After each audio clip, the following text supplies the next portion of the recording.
Então, pessoal, estamos aí para aquele resumo, né? Após o resumo, vocês vão lá fazer aquelas atividades e aí a gente volta depois para ver o que vocês acertaram ou erraram. Vamos lá então, ok?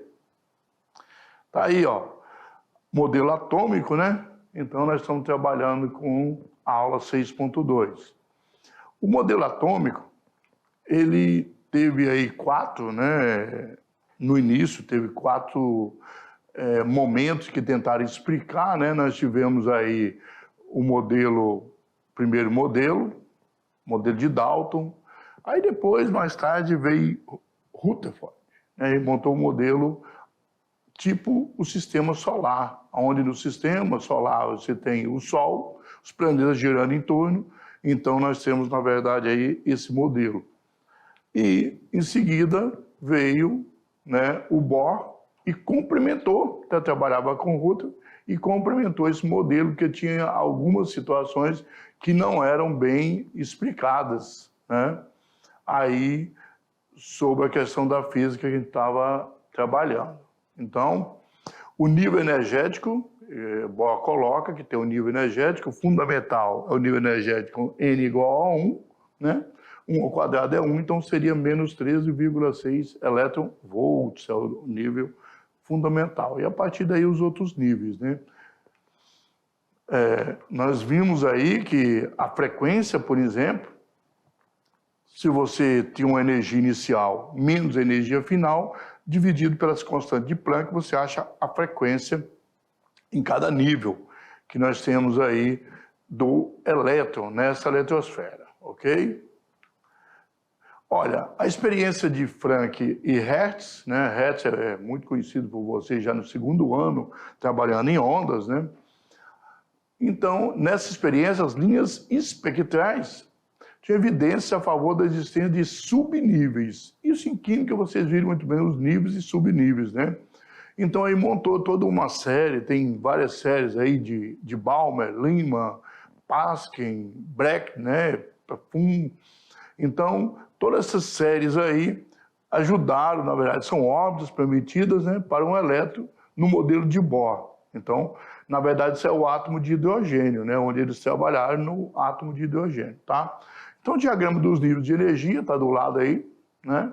Nível 1, fundamental, depois 2, 3, 4, 5, você vê que a energia vai tendo um espaçamento cada vez menor, né? De 13,6, lá no nível 7 já está em 0,28, ok?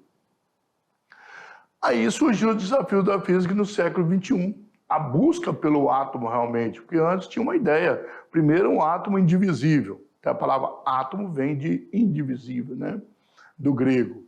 E depois nós tivemos as ideias e mostrou que o próton e o nêutron não eram partículas únicas, né, e fundamentais. O elétron sim, mas eles não. Então nós temos aí os quarks, dentro do próton e dentro do nêutron. Quark nós temos dois ups, né?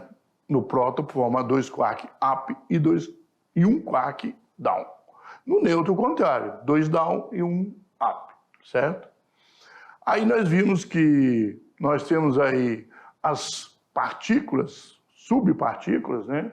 Nós temos up, charm, top, aí tem todos os quarks, temos os leptons, os bósons, né? Que temos os bósons Z, W, fóton, GRU, bóson de Higgs, né? Então, pessoal, vocês perceberam aí, na verdade, que o modelo atômico ele foi evoluindo. Antes nós tínhamos um modelo simples, o átomo é fechado, tinha prótons, nêutrons e elétrons e pronto. Depois descobriu que os prótons, nêutrons, eles eram partículas e ainda poderia se dividir, formada por outras partículas. Então, agora vocês vão lá agora, façam os exercícios, as atividades, e daqui a pouquinho a gente volta para poder mostrar se tiver alguma coisa que vocês não entenderam dentro dessa atividade. Vamos lá então.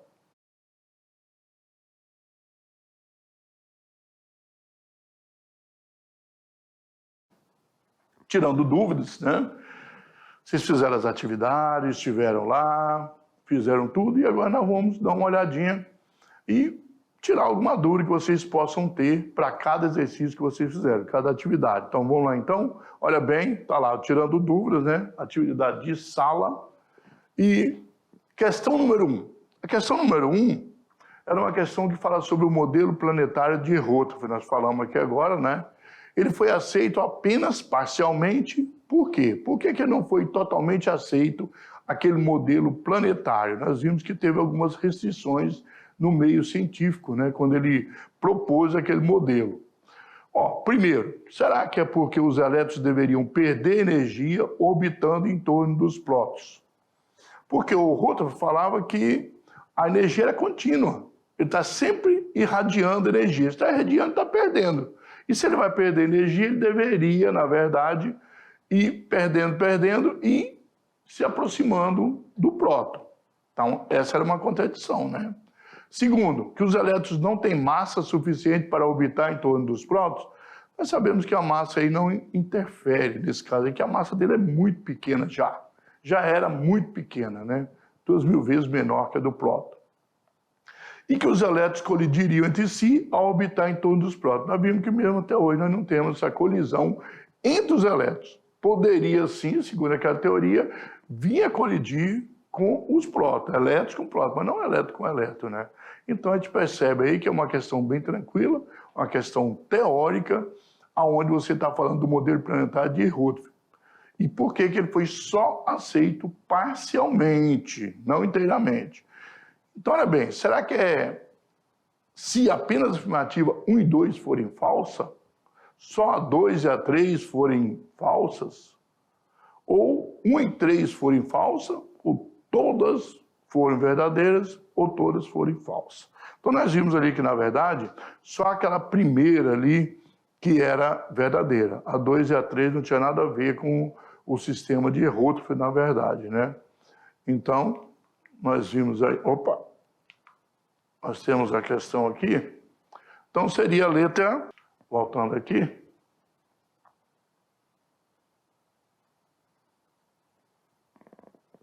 Voltando, nós vimos aqui, então, que a letra C.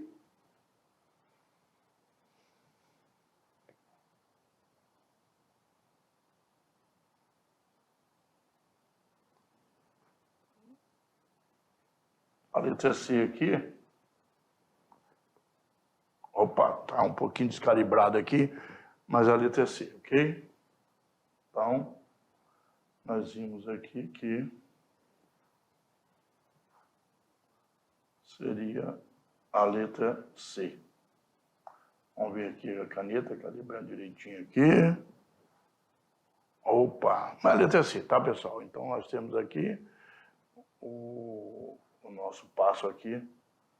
Nós estamos com um probleminha na nossa caneta, mas a gente vê que é letra C, ok? Parou lá? Ok, vamos lá, pessoal.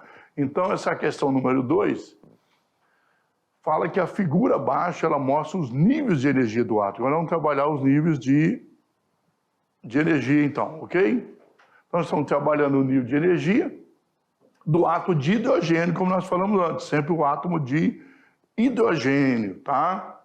Então, nós vamos trabalhar aqui a questão do átomo de hidrogênio. Se inicialmente o elétron está no estado quântico fundamental, que nós vimos lá, esse aqui é o estado quântico fundamental, né?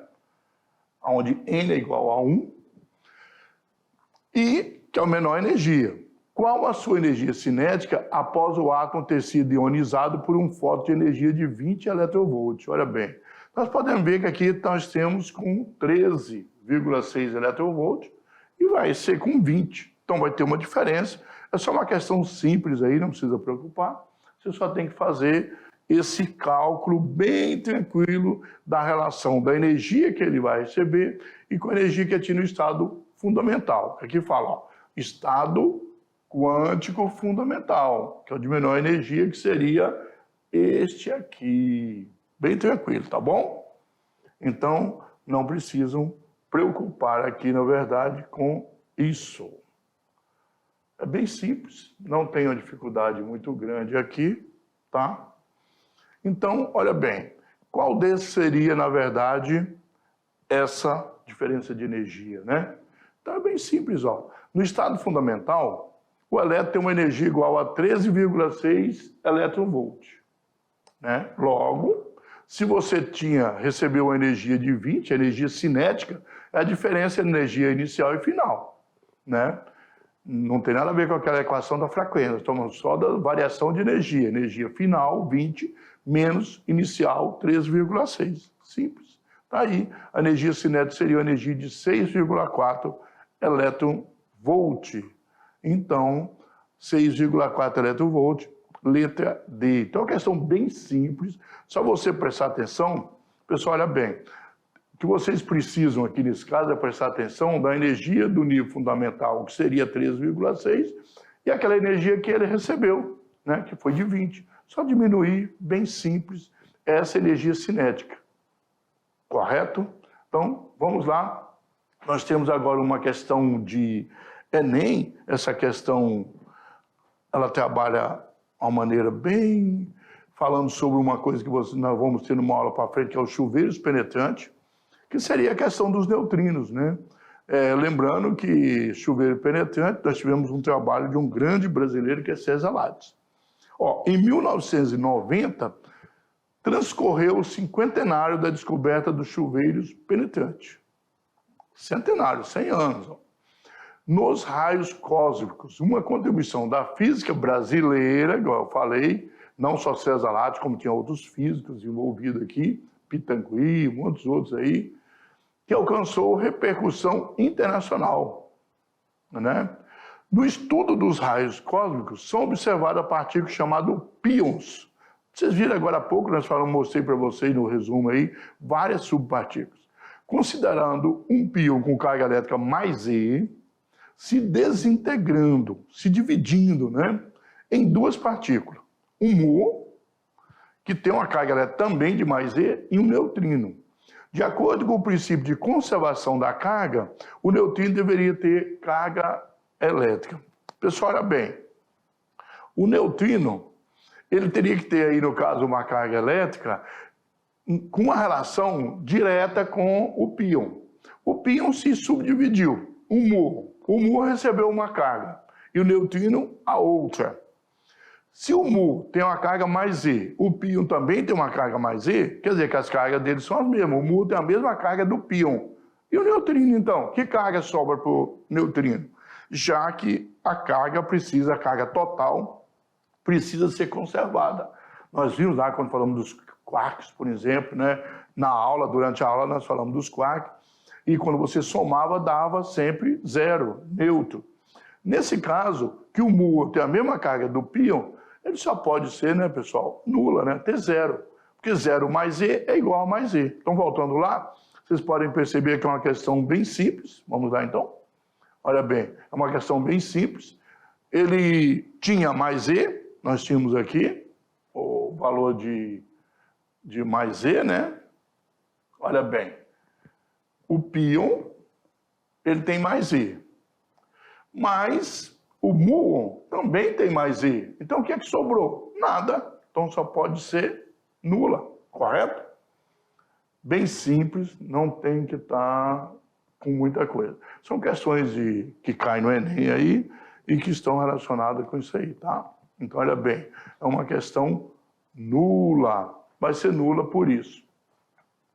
Então, pessoal, olha bem, nós vimos aí que essa relação dentro, no decaimento beta, que nós estamos estudando agora nessa aula nossa, nós temos que quando uma partícula, ela subdivide, a subdivisão, o que aparecer depois, tem que ter a mesma quantidade de carga que estava antes.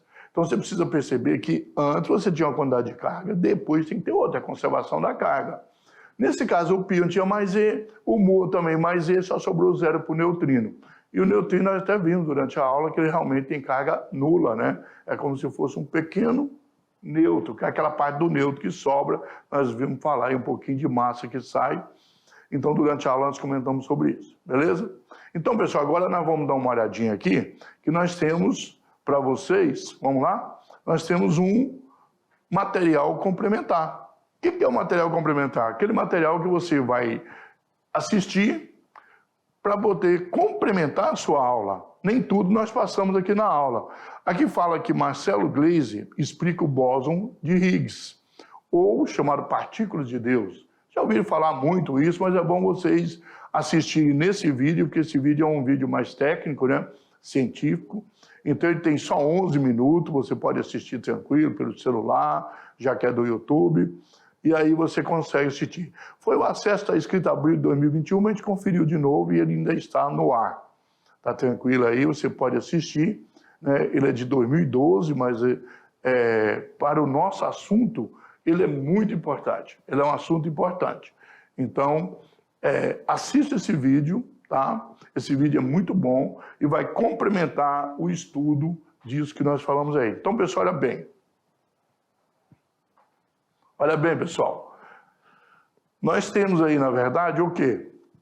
O modelo atômico. Nós falamos que os nossos modelos atômicos, a partir daquele momento que criou a primeira coisa, que o átomo era indivisível, formado por 3 partículas, depois veio formado por 3 partículas, prótons, elétrons e nêutrons. Mas aí criou uma ideia que seria o átomo formado em forma de pudim, seria tipo um pudim com algumas, né, umas partes que os elétrons estavam cravados nesse grande pudim aí, como fosse uma ameixa, pudim de ameixa, isso seriam as ameixas, os elétrons, né? Nós tivemos depois, Rutherford montou o sistema planetário. Esse sistema planetário que nós tivemos, então, na verdade, como o Sol está no centro, os planetas girando em torno do centro, nós temos os elétrons girando em torno do próton e do nêutron, que é o núcleo. Então, seria um sistema em órbitas assim. Só que tinha algumas falhas, que o elétron estava sempre irradiando energia. Se ele estava irradiando energia, ele deveria, então, com o tempo, perder e ser atraído por esse centro, por essa massa gravitacional que seria o centro. E aí criou no meio científico, criou aí digamos assim, uma desconfiança, né, em relação àquele modelo. Aí veio o Bohr e consertou, falando de níveis e subníveis, e que tinha uma energia fundamental, que seria a energia de 3,6, ele colocou como menos 3,6 elétron-volts. Então você teria essa energia inicial, certo? Seria a menor energia, por exemplo. Então, a partir desse momento que nós temos a menor energia, nós temos níveis de energia. E vocês vão ver que essa energia vai aumentando, porque no número negativo que nós temos, quanto menor, maior seria a energia, na verdade, né? E aí, os elétron-volts, nesse caso, mede essa energia que nós temos do nível, de cada nível. E aí criou até outras ideias dos subníveis, e vocês estudaram muitos negócios de níveis e subníveis aí em química. Então, em física, nós estamos falando dos modelos atômicos, só para vocês entenderem o que nós vamos estudar mais tarde, que seria a física quântica. A física quântica precisa dessa teoria do modelo atômico que nós temos novo, e não do antigo. Inclusive, esse sistema aí de Bohr foi aperfeiçoado e hoje nós temos na teoria quântica, por exemplo, que os elétrons são nuvens, formam uma nuvem, né? Então aí nós temos as subpartículas, não é mais tão indivisível. Por enquanto, dentro dos nossos estudos, o elétron é indivisível, é uma partícula elementar, assim como os quarks. Quark também não seria dividido. Quem sabe daqui a 100 anos, 200 anos, o quark também é formado por outras partículas. Não temos muita certeza, né, do que pode ser estudado a partir daí. Por enquanto, nós temos muitas subpartículas. Essas outras partículas, que nós temos os leptons, neutrinos, etc., os bósons, eles têm uma duração de vida muito pequena, milionésimo de segundo, então eles aparecem e desaparecem, conforme acontece aí no momento. Beleza? Então, assistam o vídeo, leiam um pouco mais sobre o assunto e na próxima aula a gente retorna aqui, beleza?